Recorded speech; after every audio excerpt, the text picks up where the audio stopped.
Nuclear physics. Okay, फिर पढ़ना है रेडियो एक्टिविटी। क्लियर, रेडियो सक्रियता। क्या पढ़ना है? Radio activity. ठीक है। मैंने कहा पहले क्या है बोलो? Nuclear physics, radio activity. Okay, क्या है बोलो? Radio activity. उसके बाद मैं आपको बता रहा हूं यहां पर मैंने कहा, ठीक है, स्पेशल, ठीक है, स्पेशल थ्योरी, ठीक है, ऑफ रिलेटिविटी। ठीक है, मतलब आइंस्टीन ने जो सापेक्षता का विशिष्ट सिद्धांत दिया था। क्लियर, बोलो स्पेशल थ्योरी ऑफ रिलेटिविटी मतलब क्या बता रहा हूं यहां पर? ठीक है, सापेक्षता का विशिष्ट सिद्धांत। क्लियर, जो किसने दिया था बोलो? क्रेटमैन, बोलो आइंस्टीन ने दिया था। क्लियर, ये क्या लिखा मैंने बोलो? रेडियो सक्रियता। ठीक है, ओके, ये क्या है बोलो? नाभिक भौतिकी, न्यूक्लियर फिजिक्स मतलब नाभिक भौतिकी। Clear, okay. उसके बाद इसके बाद हम बात करते हैं स्ट्रक्चर ऑफ एटम। क्लियर, बोलो परमाणु की संरचना। ठीक है, परमाणु की संरचना। ओके, परमाणु की संरचना। उसके बाद बात करते हैं मैटर।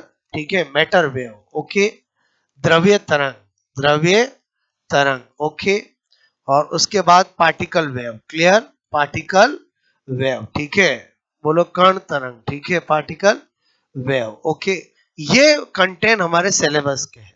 बात समझ ना? मैं तो सारे कंटेंट पढ़ाऊंगा, बट अगर थोड़ा सा दिमाग लगाएं तो स्ट्रक्चर ऑफ एटम का मतलब फिजिक्स में एटम टॉपिक है, और न्यूक्लियर फिजिक्स रेडियो एक्टिविटी का मतलब न्यूक्लियस है। बात समझ ना?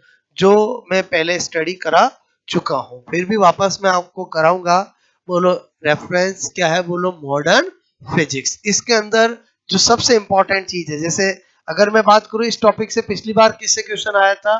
स्पेशल थ्योरी ऑफ रिलेटिविटी से आया था। क्लियर, तो इस बार हो सकता है न्यूक्लियर फिजिक्स से आए, रेडियो एक्टिविटी से आए, स्ट्रक्चर ऑफ एटम से आए। और स्ट्रक्चर ऑफ एटम में तो आप समझ के बोलो वही बोहर की 3 हाइपोथेसिस, उसके एप्लीकेशन। मैटर वेव का मतलब बोलो जो डी ब्रॉगली का ड्वेल नेचर है, बोलो उसकी बात करते हैं। और बोलो केमिस्ट्री में तो क्या होता है, हम केवल इलेक्ट्रॉन की बात करते हैं। फिजिक्स के अंदर हम proton, neutron, electron, alpha particle, deuteron सब की बात करूंगा, सबकी वेवलेंथ की बात करूंगा। क्लियर, केमिस्ट्री में हम केवल किसकी बात करते हैं? जब भी हम dual nature theory of de Broglie पढ़ते हैं तो हम केवल इलेक्ट्रॉन की बात करते हैं। किसकी करते हैं? इलेक्ट्रॉन की। यहाँ हम सब की बात करेंगे। क्लियर, और एक पार्टिकल वेव अलग चीज है जो हम पढ़ेंगे तो पता चलेगा। ठीक है, ये है कण तरंग। ओके, तो ये कंटेंट है आपके सिलेबस के, जिससे आपका बोलो 1 या 2 क्वेश्चन आने का चांस है। अब इसमें क्या वेराइटी है? ये अलग चीज है, ये अलग चीज है, ये अलग चीज है, ये अलग चीज है, ये अलग चीज है, और ये अलग चीज है। मतलब अपने आप में ये एक छोटा टॉपिक होता है, ये टॉपिक होता है। क्लियर, ये अपने आप में एक छोटा टॉपिक होता है। मेरी बात समझ में आए बोलो? तो ये छोटी छोटी चीजें हैं। तो न्यूक्लियर फिजिक्स, रेडियो एक्टिविटी, इसी सीक्वेंस में हम सारी कंटेंट पढ़ेंगे। मतलब आपको सिलेबस के कंटेंट मैंने पहले बता दिया कि मॉडर्न फिजिक्स का मतलब आपके कोर्स में क्या है। बात समझ में आए? क्योंकि मॉडर्न फिजिक्स में बहुत सारी चीजें आती है। मॉडर्न फिजिक्स में फोटो इलेक्ट्रिक इफेक्ट भी आता है, बट वो आपके नहीं है। मैं क्या बता रहा हूँ, मेरी बात सुनो। कभी लाइफ में कभी मॉडर्न फिजिक्स पढ़ी हो तो मॉडर्न फिजिक्स में बहुत सारी चीजें आती है। फोटो इलेक्ट्रिक इफेक्ट भी मॉडर्न फिजिक्स का ही पार्ट होता है, लेकिन फोटो इलेक्ट्रिक इफेक्ट आपके कोर्स में नहीं है। क्लियर, ये मैटर वेव, ये अपने आप में एक टॉपिक होता है। क्लियर, जो मॉडर्न फिजिक्स के अंदर डाल रखा है। न्यूक्लियर फिजिक्स, रेडियो एक्टिविटी अपना में एक टॉपिक होता है जिसका नाम होता है न्यूक्लियस। क्या होता है? न्यूक्लियस। क्लियर, और आपका स्ट्रक्चर ऑफ एटम मतलब एटम अपना में एक फिजिक्स का टॉपिक होता है। बात समझ में आए बोलो? क्लियर, तो एक बार तो जब भी एटम में पढ़ाता हूं तो बहुत डिटेल से हम पढ़ते ही है, यहाँ पर भी वापस देखेंगे। क्लियर, तो ये कंटेंट नोट करो।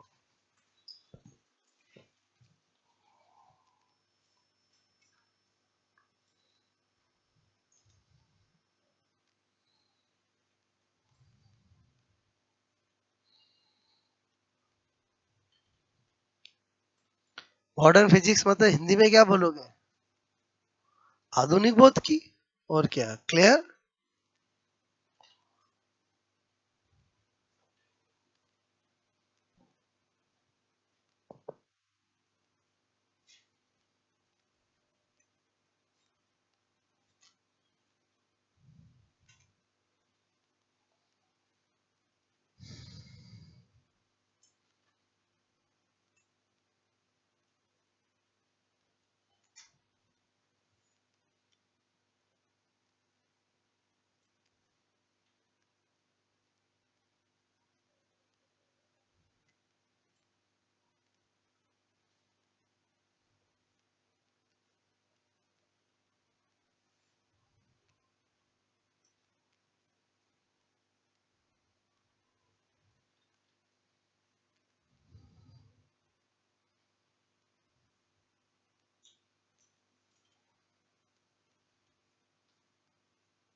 ओके, करें स्टार्ट, बोलो। पहले ये आपके दिमाग में रहना बहुत जरूरी है कि हमें क्या पढ़ना है, बात समझ लो ना। ओके, तो ये वाला कंटेंट बहुत इंपॉर्टेंट है, मैटर वेव, जिससे इस बार क्वेश्चन एग्जाम में आ सकता है। ठीक है, बाकी सबसे ही बनते हैं क्वेश्चन। तो पहला हम कंटेंट स्टार्ट करते हैं, न्यूक्लियर फिजिक्स। क्लियर? ओके, कुछ कंटेंट जिसने पहले पढ़ा उनको जाने पहचाने लगेंगे और कुछ के लिए नए लगेंगे। क्लियर?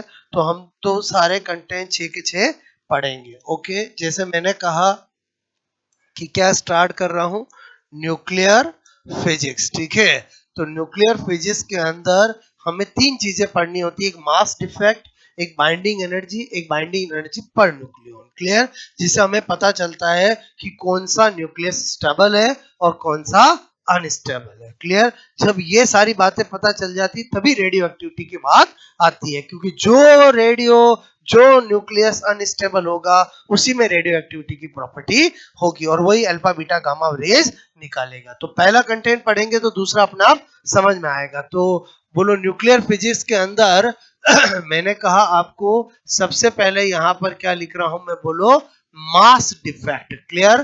क्या लिख रहा हूं, बोलो मास डिफेक्ट। ओके, 10-15 मिनट ध्यान देना।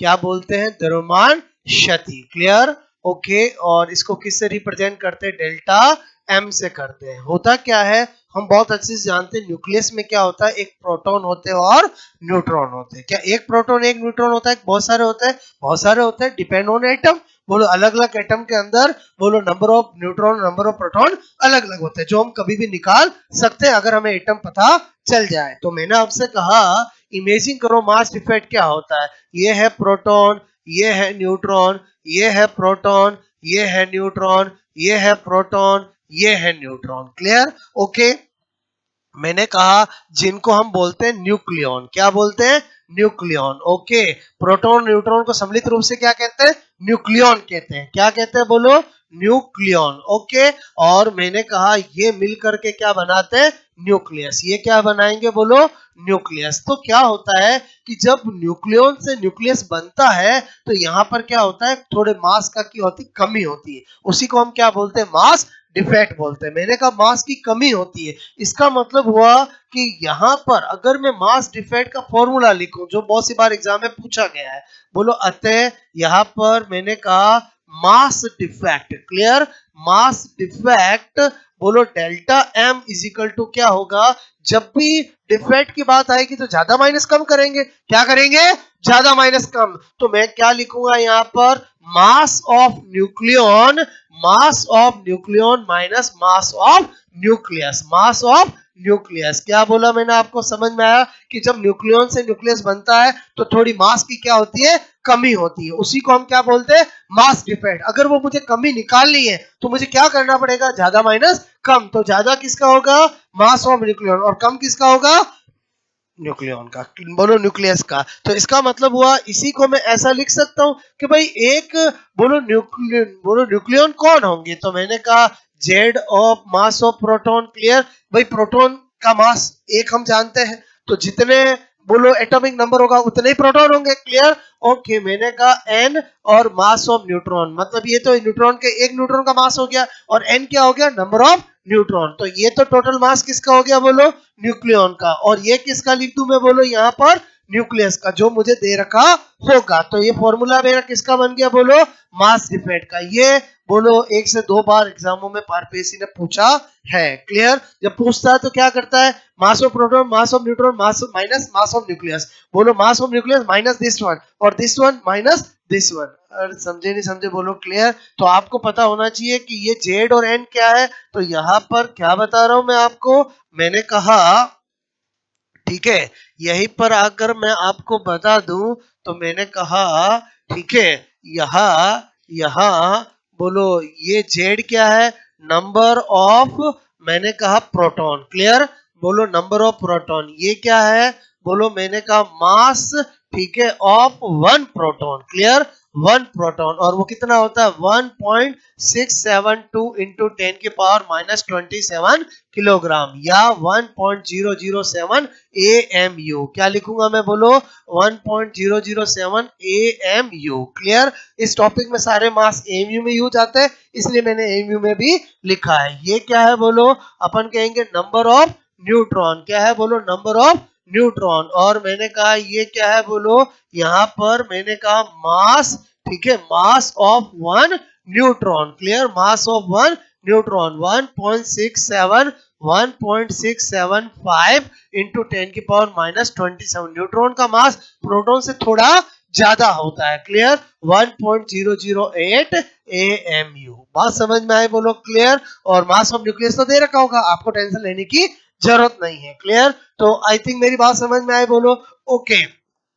उसके बाद हमारे लिए एक नया वर्ड क्या आया, वो आया AMU। क्या वर्ड आया बोलो, मैंने कहा A1AMU। पहले तो full form of AMU। Clear, मैंने कहा फुल, ठीक है, नेम ऑफ AMU क्या होता है, एटॉमिक मास यूनिट। क्लियर, एक तो ये बात पता होनी चाहिए। उसके बाद क्या पता होनी चाहिए, 1 AMU इक्वल टू 1.66 इंटू 10 की पावर माइनस 27 किलोग्राम। इसकी बात अगर ऐसा है तो मैंने कहा आपको मास, ठीक है, मास ऑफ प्रोटॉन, ठीक है, प्रोटॉन इन एमयू। क्लियर, जो अभी मैंने लिखा था वो कैसे आया मैं बता रहा हूं आपको। मैंने कहा कि मास ऑफ प्रोटॉन कितना होता है 1.672 इंटू 10 की पावर माइनस 27 किलोग्राम। अब मुझे इसको किस में बदलना है, एमयू में बदलना। किस में बदलना है, एमयू में। तो मैंने कहा 1 एमयू जब इसके इक्वल है तो बताओ 1 किलोग्राम इज इक्वल टू क्या होगा 1.66 इंटू 10 की पावर माइनस 27 एमयू। तो बताओ मुझे इसको एमयू में बदलना है, तो इस किलोग्राम की जगह ये लिखूंगा तभी बदलेगा बोलो। तो mass of proton is equal to 1.672 into 10 की पावर माइनस 27। क्लियर, और ये बोलो 1.66 इंटू 10 की पावर माइनस 27 करूंगा तो किसमें बदल गया, एएमयू में। ये इससे कट गया और आपने क्या देखा कि बोलो 1.672 में 1.66 करता है तो 0.007 एएमयू आता है। क्लियर, आपको मेरी बात समझ में आए बोलो। ऐसे ही मैं किसका कर सकता हूं बोलो, कमी मैं आपका क्या कर सकता हूं बोलो, यहाँ पर जो मैं आपको एक और बता रहा हूं किसका बोलो,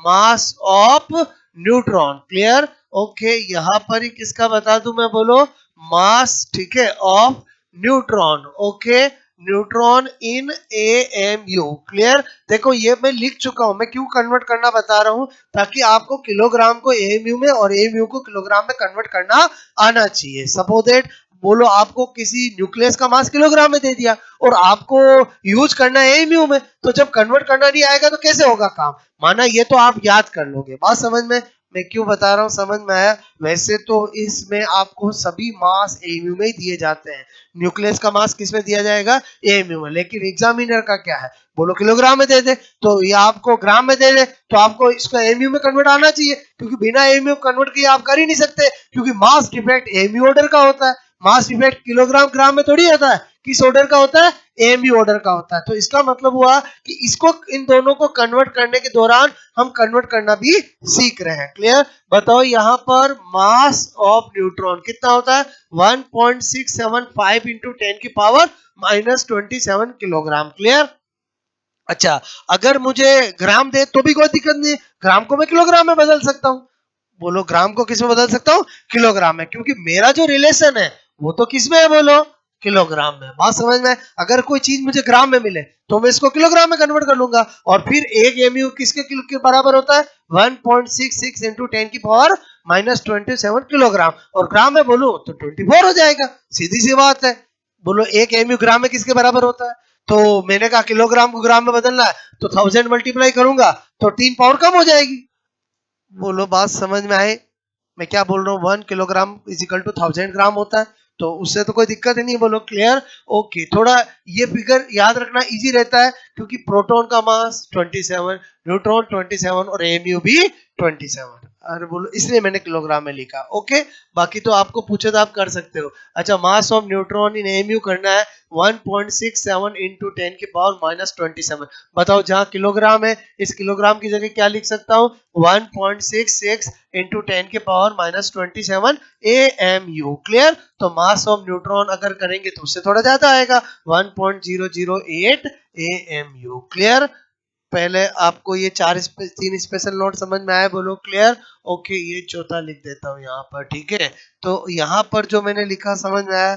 ये एग्जाम में बार बार पूछा जाता है कि मास डिफेक्ट का फॉर्मूला क्या होता है। रटने से ज्यादा थोड़ा दिमाग लिखाओ कि मास डिफेक्ट क्या है, फॉर्मूला किससे बना। बात समझ में आए? मास डिफेक्ट क्या है? जब भी हम न्यूक्लियन यानी प्रोटॉन और न्यूट्रॉन से न्यूक्लियस बनाते हैं तो थोड़ा मास की कमी आती है, उसे मास डिफेक्ट कहते हैं। तो इसका मतलब वह मास डिफेक्ट मुझे निकालना है तो ज्यादा माइनस कम करना पड़ेगा, तो mass of nuclear minus mass of nucleus, तो उसके बाद फॉर्मूला अपने आप बन जाएगा। क्लियर? नोट करोगे?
क्या स्टार्ट किया अपन ने? Modern physics. ठीक है, ओके, ये सारे कंटेंट हमें पढ़ना है।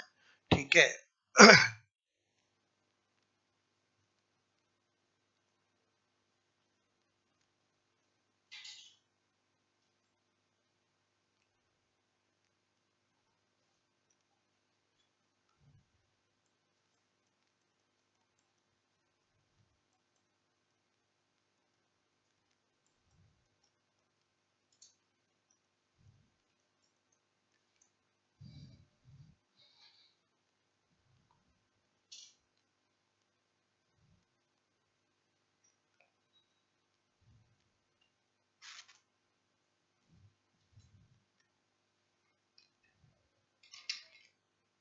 कोई बात नहीं।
Okay,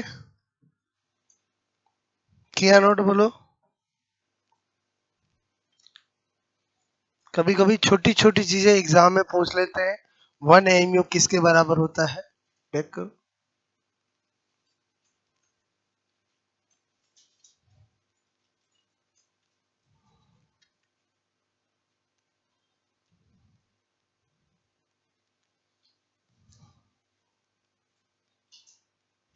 okay.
ठीक है, आगे बढ़े। यहाँ तक बात समझ में आई बोलो। ठीक है, ये तो क्या देखा अपन ने? Mass defect. अब क्या देखना? Binding energy. क्लियर? हटा दूं मैं बोलो ये? ठीक है, अगर आपको डायरेक्ट बोलो इसकी वैल्यू दे, नाम बोल दे एटम का, तो कभी भी ये कैलकुलेट कर सकते हैं। फॉर्मूला पूछे चाहे वैल्यू दे के पूछे, आंसर निकालना आना चाहिए। ये याद है तो काम हो जाएगा। क्लियर? हमेशा मास डिफेक्ट किस ऑर्डर का होता है? एएमयू ऑर्डर का होता है। मतलब मास डिफेक्ट मतलब बहुत कम होता है, बहुत ज्यादा नहीं। ये एएमयू में मान ये कम है कि ज्यादा है बोलो? बहुत कम है। बहुत बहुत मतलब बहुत कम है। क्लियर? इस ऑर्डर में होता है, ग्राम किलोग्राम में नहीं होता है। बात समझो ना? क्लियर? हटा दो मैं बोलो ये। अब मैंने कहा यहां पर लिखा मैंने बंधन ऊर्जा। क्लियर? क्या लिखा मैंने बोलो? Binding energy. ठीक है, अब 10 मिनट वापस ध्यान दो।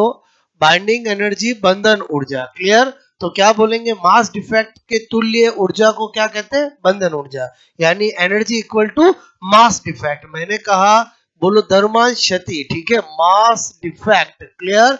मास डिफेक्ट मतलब द्रव्यमान, द्रव्यमान क्षति। ठीक है, के तुल्य। तुल्य मतलब इक्वल। ठीक है, ऊर्जा एनर्जी एनर्जी ठीक है को क्या कहते हैं? द्रव्यमान क्षति। ठीक है, मास डिफेक्ट बोलो को तुल्य ऊर्जा को, मैंने कहा ऊर्जा को क्या कहते हैं? बंधन ऊर्जा। क्लियर? को ईबी मतलब समझ के बोलो, बाइंडिंग एनर्जी बंधन ऊर्जा। ठीक है, बंधन ऊर्जा कहते हैं। इसका मतलब ही हुआ कि अगर मैं करता हूं यहां पर E इजिकल टू, अब मैंने कहा कि जब मास डिफेक्ट के इक्वल है तो मुझे ऐसा कोई फॉर्मूला दिमाग में लाना पड़ेगा जिसमें एनर्जी और मास में रिलेशन हो। तो आइंस्टीन का ही है, बोलो E is equal to mc square. Clear? E is equal to क्या लिखूंगा? mc स्क्वायर, क्योंकि आइंस्टीन ही है जिसने मास और एनर्जी में रिलेशन बताया। क्लियर? तो फिर मैंने कहा अगर मैं इसको बाइंडिंग एनर्जी कर दूंगा तो इसको m को क्या बनाना पड़ेगा? मास डिफेक्ट बनाना पड़ेगा। क्लियर? तो ये तो फॉर्मूला हो गया। ये भी आपके आरपीएससी एग्जाम में पूछा गया है कि बाइंडिंग एनर्जी का फॉर्मूला क्या होता है। अब वो चाहे तो इसी फॉर्मूले को ऐसा भी लिख सकता है, EV इजिकल टू बोलो Z। Clear? Z mass of proton plus n mass of neutron. Clear? और माइनस n बोलो यहां पर m और क्या लिखते बोलो? न्यूक्लियस। क्लियर? और यहां पर क्या करते बोलो? c square. Clear? c square. या फिर वो आपको कह दे कि बोलो एक एटम है जिसके न्यूक्लियन का मास x है और न्यूक्लियस का मास y है। मेरी बात को समझना। और आपको बताओ बाइंडिंग एनर्जी का फॉर्मूला क्या होगा? तो क्या होगा बोलो? x माइनस वाई बोलो ब्रैकेट में c स्क्वायर। अब वो y minus x, x minus y, मतलब ऐसा एग्जामों में पूछा गया है। क्लियर? तो ये और ये तो एक ही चीज है बोलो, बस मैंने इसको क्या कर दिया? ओपन कर दिया। ओके, अच्छा वापस इधर आ जाओ। तो ये तो आपको बाइंडिंग एनर्जी का फॉर्मूला आरपीएससी पूछ चुकी है, तो आपको पता होना चाहिए c आएगा कि c स्क्वायर आएगा?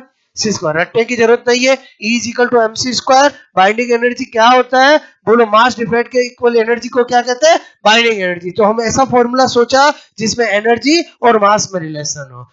बात समझ में आई? जिसको किसका है बोलो? आइंस्टीन की equation E is equal to mc square. Okay, तो ये हो गया। अब आपको मैंने कहा बाइंडिंग एनर्जी हमें निकालनी होगी। हमें क्या दिया जाएगा? मास डिफेक्ट दिया जाएगा। क्या दिया जाएगा?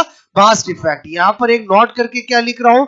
मैंने कहा मास डिफेक्ट यह हमेशा हमेशा AMU ऑर्डर, ठीक है, ऑर्डर मतलब कोटि, ठीक है, का होता है। ओके, और इसी तरह से मैं क्या बता रहा हूं आपको? EB बाइंडिंग एनर्जी ये है मेगा इलेक्ट्रॉन वोल्ट ऑर्डर, ठीक है, की होती है। मतलब बाइंडिंग एनर्जी किस ऑर्डर की होती है?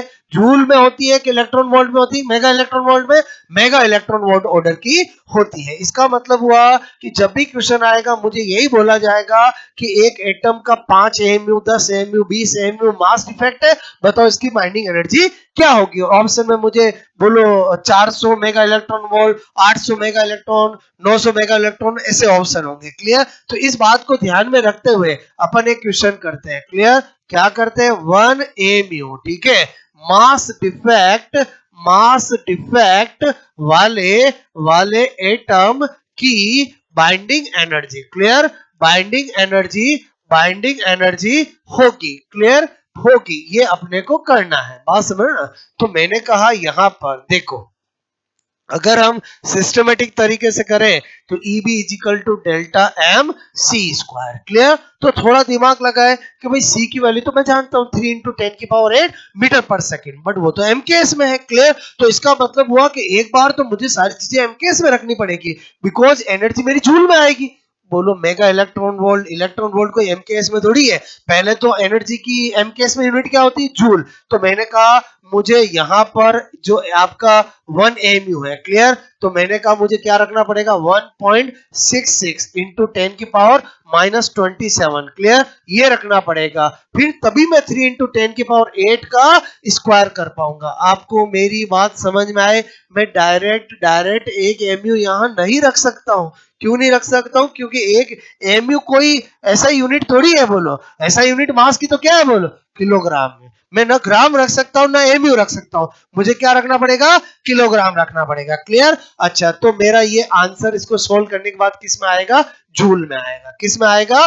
जूल में। अब मैंने कहा मुझे मुझे तो मेगा इलेक्ट्रॉन वोल्ट मेरा टारगेट है, तो पहले जूल को किस में बदलूं? इलेक्ट्रॉन वोल्ट में। क्लियर? तो मैंने कहा मैं जानता हूं क्या एक इलेक्ट्रॉन वोल्ट बराबर 1.6 इंटू 10 की पावर माइनस 19 जूल होता है। क्लियर? तो इसका मतलब हुआ एक जूल को मैं अगर इलेक्ट्रॉन वोल्ट में बदलना चाहता हूं तो 1.6 इंटू 10 की पावर माइनस 19 इलेक्ट्रॉन वोल्ट। बताओ अगर मैं इस 1.6 इंटू 10 की पावर 19 का डिवाइडेशन कर दूं तो ये यूनिट किस में बदल जाएगी? इलेक्ट्रॉन वोल्ट में बदल जाएगी। क्लियर? तो ईबी मैंने कहा 1.66 इंटू 10 की पावर माइनस 27 ओके इंटू मैंने कहा 3 इंटू 10 के बोलो इसको 9 इंटू 10 की पावर बोलो 16 कर दूं बोलो और स्क्वायर कर ही दे। क्लियर? और यहां पर क्या है बोलो 1.6 इंटू 10 की पावर माइनस 19। क्लियर? ओके ये मेरा किस में आ चुका है? इलेक्ट्रॉन वोल्ट में। एक बार मैंने कहा इसको सोल्व करते हैं। क्लियर?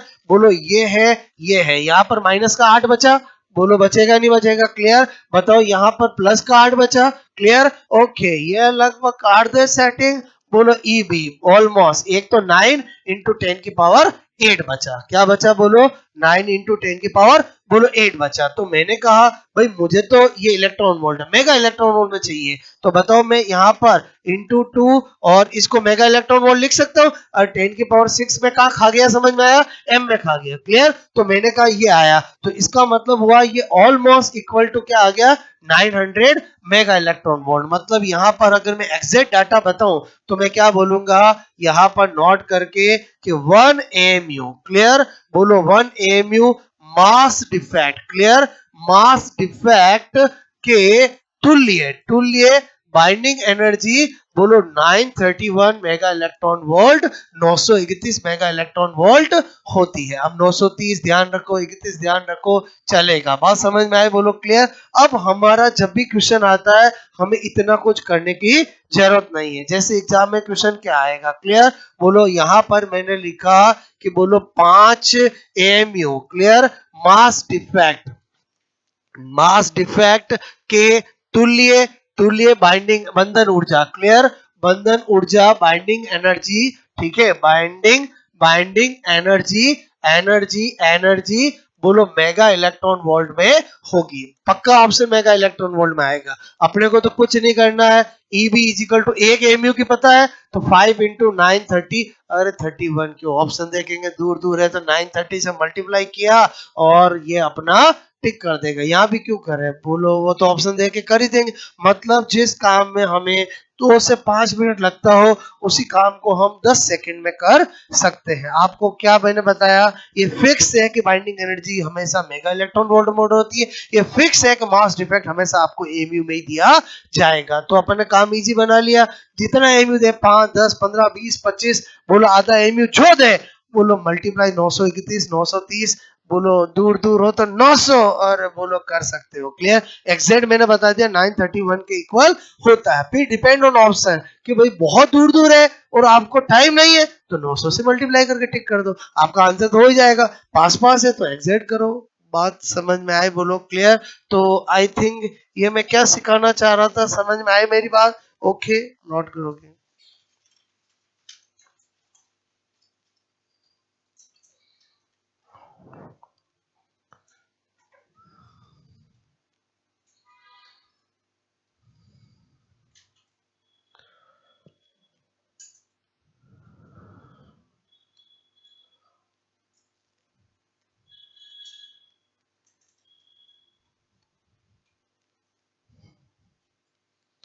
एक छोटी सी छोटी बातें समझ में आई बोलो आपको? ठीक है?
ये और ये एक ही चीज है। क्लियर? ओके, ये थोड़ा मैंने बताया कि भाई आपको बाइंडिंग एनर्जी का फॉर्मूला वो चाहे जैसे फॉर्म में पूछ सकता है। क्लियर? वो एक्स वाई की फॉर्म में पूछ सकता है, वाई एक्स की फॉर्म में पूछ सकता है, ए बी की फॉर्म में पूछ सकता है, कैपिटल एम स्मॉल एम की फॉर्म में पूछ सकता है।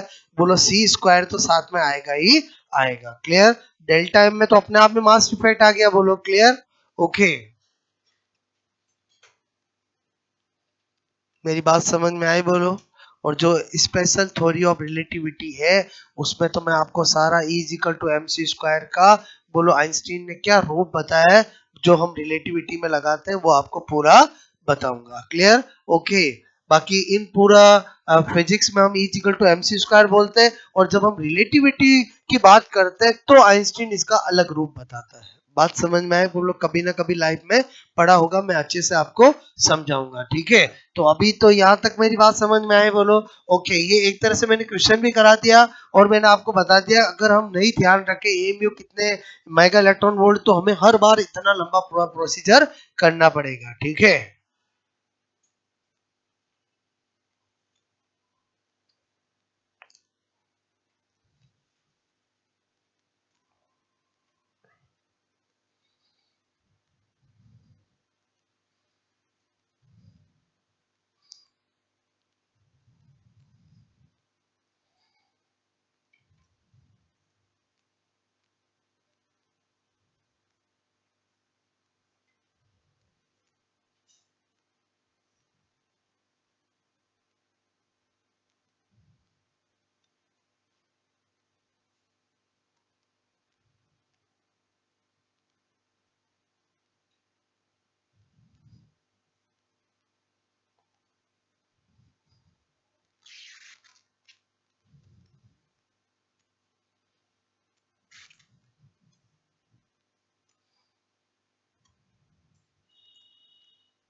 ओके,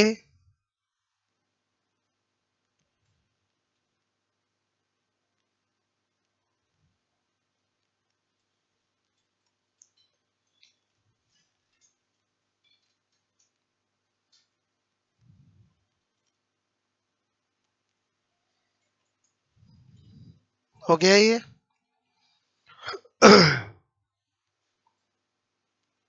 ये मैंने कैसे किया समझ में आया? कोई जरूरी नहीं ऐसा करो मैं इसको इसको करके यार, वो तो उसमें मैथ्स में आप कैसे भी करो उससे कोई फर्क नहीं पड़ता है। क्लियर? ओके, बात समझ में आए? बोलो। यहाँ पर हमने एकदम सिंप्लीफाइड कैलकुलेशन की और यहाँ पर मैंने आपको ऑलमोस्ट एग्जैक्ट डाटा बता दिया। ठीक है? आगे मैंने सोल्व क्यों नहीं किया समझ में आया? बोलो। वो तो डिपेंड ऑन ऑप्शन हो जाएगा हमारा काम। ठीक है?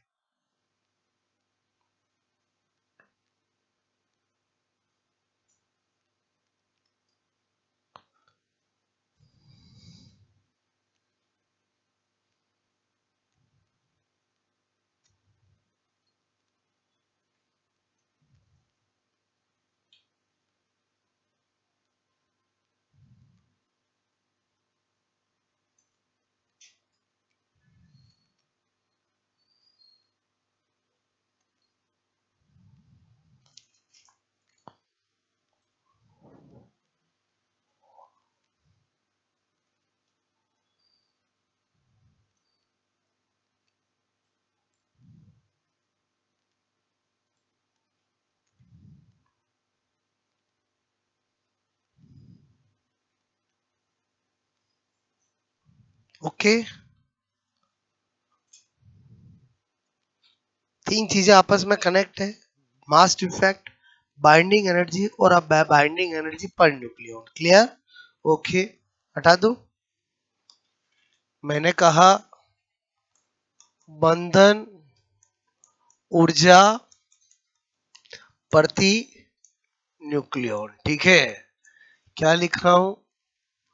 बाइंडिंग एनर्जी, ठीक है, एनर्जी पर न्यूक्लियन, ठीक है। तो बाइंडिंग एनर्जी पर न्यूक्लियन, बंधन ऊर्जा प्रति न्यूक्लियन किसको कहते हैं? तो हम कहते हैं ratio of binding energy and बोलो मास नंबर। क्लियर? मतलब यहां पर क्या बता रहा हूं, मैंने कहा बंधन ऊर्जा क्लियर तथा द्रव्यमान संख्या, ठीक है, द्रव्यमान संख्या के अनुपात। ओके, अनुपात यानी क्या लिख रहा हूं मैं? बोलो रेशियो ऑफ बाइंडिंग एनर्जी, ठीक है, and mass number. Clear? Mass number. Clear? Her atom का मास नंबर समझते हो? बोलो। और जैसे जेड फिक्स होता है वैसे ए भी फिक्स होता है, ठीक है। अनुपात को क्या कहते हैं? बोलो बंधन ऊर्जा प्रति न्यूक्लियन। क्लियर? प्रति न्यूक्लियन कहते हैं। तो छोटी छोटी चीजें एग्जामों में पूछी गई है। तो आपका बंधन ऊर्जा प्रति न्यूक्लियन क्या हो गया? आप कहोगे अतः, ठीक है। यहाँ पर लिखू बंधन ऊर्जा, मैंने कहा प्रति न्यूक्लियन। क्लियर? क्या लिखूं? ईबी डिवाइड बाय ए। क्या लिख दो? बोलो EB divide by A. Okay, तो यहां पर मैंने लिखा बाइंडिंग एनर्जी पर न्यूक्लियन। इसका मतलब अगर मुझे कभी किसी की बाइंडिंग एनर्जी मिल जाए और मास नंबर तो सबका होता ही है, बोलो क्लियर? बोलो आज कार्बन है तो 6 और 12 लिखते हैं, 12 क्या हो गया? उसका मास नंबर हो गया। तो उसके मास नंबर को डिवाइड करूंगा तो क्या आ जाएगा? बाइंडिंग एनर्जी पर न्यूक्लियन आ जाएगा। बात समझ में? क्लियर? तो एक तो ये आपको याद होना चाहिए। अब मैं यहाँ पर क्या लिखा रहा हूँ? वेरी इंपॉर्टेंट, मैंने कहा नॉट। क्लियर? और नॉट में क्या बता रहा हूं कि बाइंडिंग एनर्जी पर न्यूक्लियन की वैल्यू ही ये डिसाइड करती है कि किसी एटम का न्यूक्लियस स्टेबल है या अनस्टेबल है। क्लियर? तो मैंने कहा आपको बाइंडिंग एनर्जी, ठीक है, बाइंडिंग एनर्जी पर न्यूक्लियन, ठीक है, पर न्यूक्लियन बोलो की वैल्यू का मतलब मान, वैल्यू ही, ठीक है, वैल्यू ही बोलो आपका न्यूक्लियस, ठीक है, न्यूक्लियस के स्टेबिलिटी क्लियर या अनस्टेबिलिटी, क्लियर, स्थायित्व या अस्थायित्व, ठीक है, का डिटर्मिनेशन, ठीक है, डिटर्मिनेशन मतलब मैंने कहा का निर्धारण। क्लियर? निर्धारण मतलब आपको क्या लिख रहा हूं?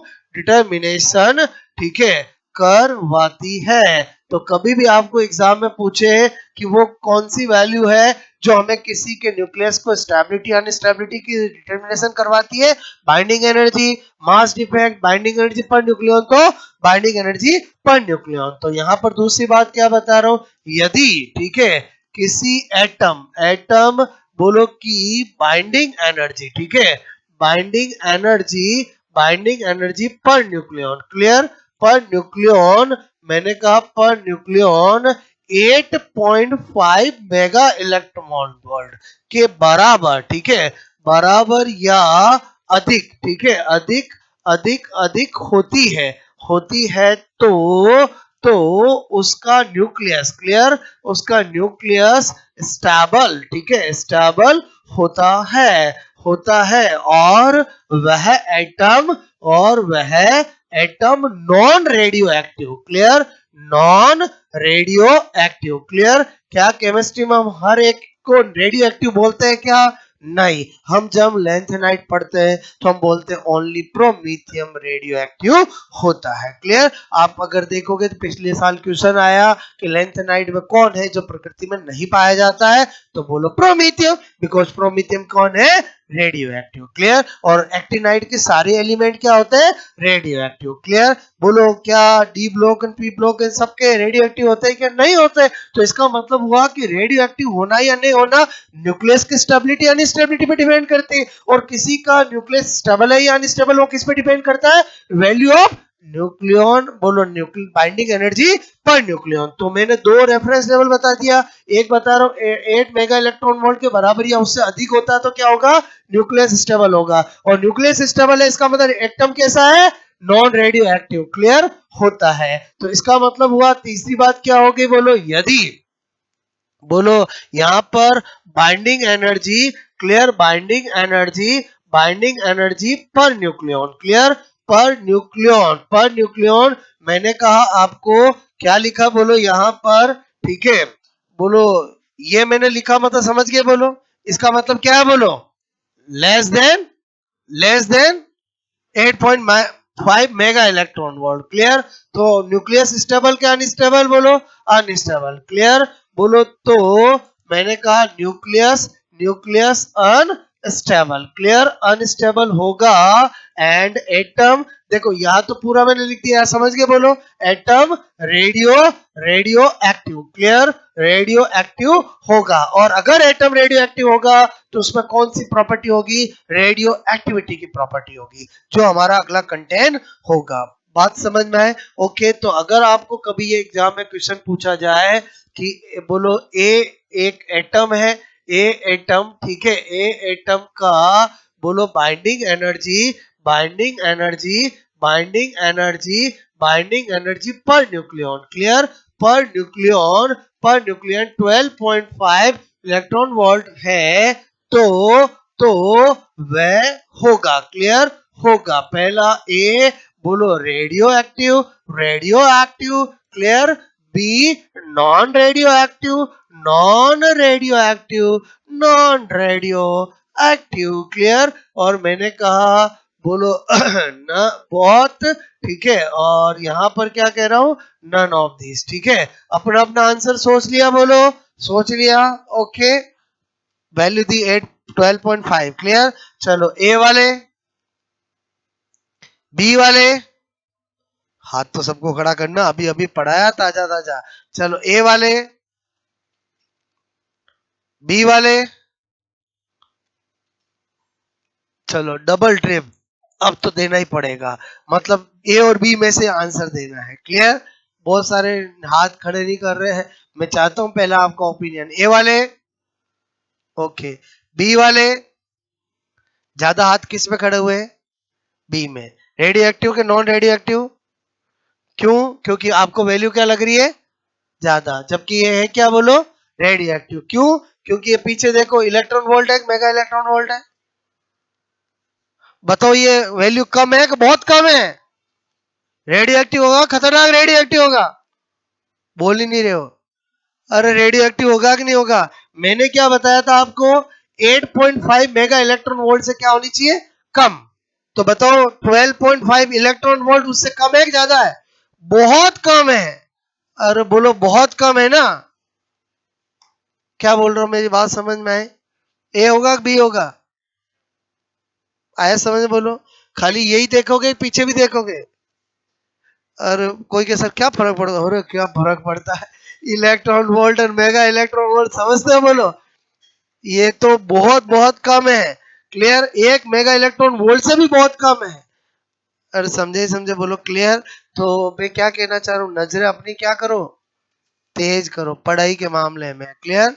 ओके, तो आप करो यहाँ पर नोट, ठीक है, ये तो कर लिया था नोट बोलो, ओके।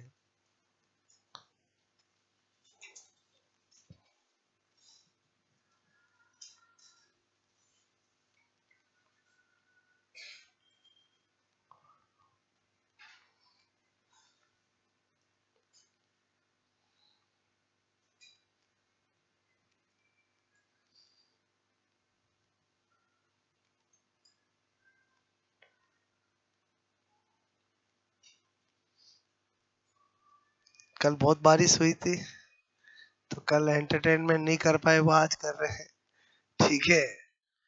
कल तो शादियों का सब,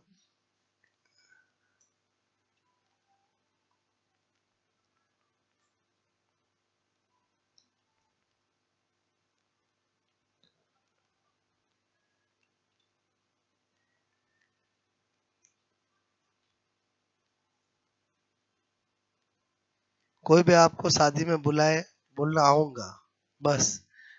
बात समझ ना, ठीक है? जाना नहीं जाना बात की बात है।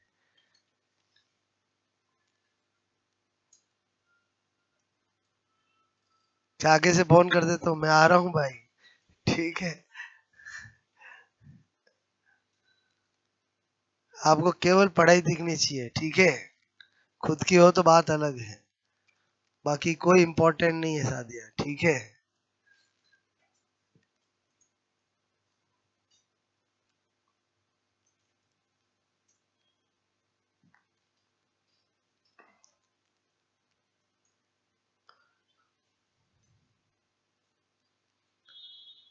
मेरी बात समझ में आई? बोलो।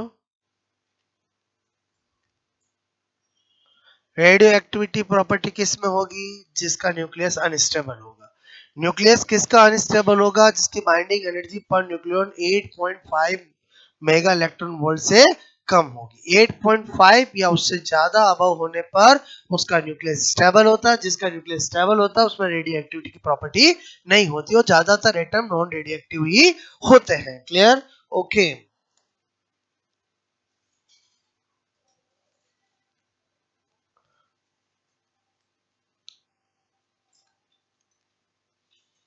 पहला पॉइंट समझ में आया कि determination of stability and unstability of nucleus by binding energy per nucleon. Clear?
आपका ध्यान लिखने में होना चाहिए, कान को सुन रहे हैं तो कोई दिक्कत नहीं, ठीक है?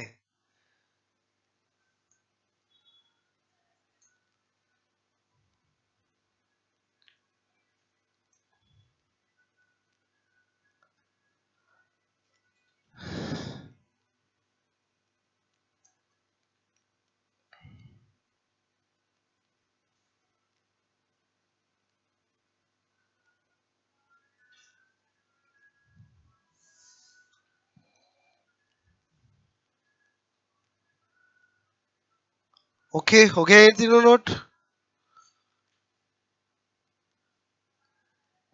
अगर आपको ये एक बात याद है तो दूसरा तो अपने आप ही हो गया। बोलो। अगर कुछ याद रखना तो क्या याद रखना है कि अगर बाइंडिंग एनर्जी पर न्यूक्लियन की वैल्यू 8.5 मेगा इलेक्ट्रॉन वोल्ट या उससे अधिक हो। क्लियर? तो आपका क्या होगा? Nucleus is stable and atom is non radio active. Clear? तो बिलो होगा तो अपना भी रेडियो एक्टिव होगा, ठीक है? तो अगला हमारा कंटेंट जो कल होगा वो क्या होगा? Radio activity. क्लियर? कि जब हमने बोल दिया कि कोई एटम रेडियो एक्टिव होगा तो रेडियो एक्टिविटी प्रॉपर्टी होगी। तो रेडियो एक्टिविटी प्रॉपर्टी होती क्या है? क्लियर? वो हम जानेंगे। तीनों कंटेंट समझ में आए? Mass defect, binding energy per nucleon. और बहुत सी बार आरपीएससी ने बोलो कभी मास डिफेक्ट से क्वेश्चन पूछा है, कभी बाइंडिंग एनर्जी का फॉर्मूला पूछा है, कभी बाइंडिंग एनर्जी पर न्यूक्लियन का पूछा है। क्लियर? ओके। तो आई थिंक तीनों कंटेंट इंपॉर्टेंट है। बट बहुत इजीली आप 1 मिनट में रिवाइज कर सकते हो कि मास डिफेक्ट क्या है, फॉर्मूला मत ध्यान रखो, मीनिंग ध्यान रखो।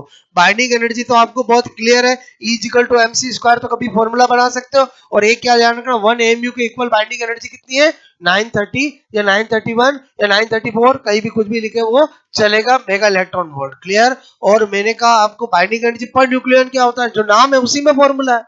नाम क्या है बोलो, बाइंडिंग एनर्जी पर न्यूक्लियन। तो आप क्या करोगे बोलो, binding energy divide by mass number, क्योंकि मास नंबर ही न्यूक्लियन होता है। मास नंबर होता है क्या, प्रोटॉन और न्यूट्रॉन, तो न्यूक्लियन भी क्या होता है, प्रोटॉन और न्यूट्रॉन। बात समझ में आए बोलो, क्लियर। और ये आपको बात याद होनी चाहिए, और ये क्वेश्चन तो मैंने बता ही दिया, आया समझ में बोलो। यहाँ पर खाली वैल्यू देख रहे हो कि पीछे यूनिट भी देखनी है, क्लियर। ओके।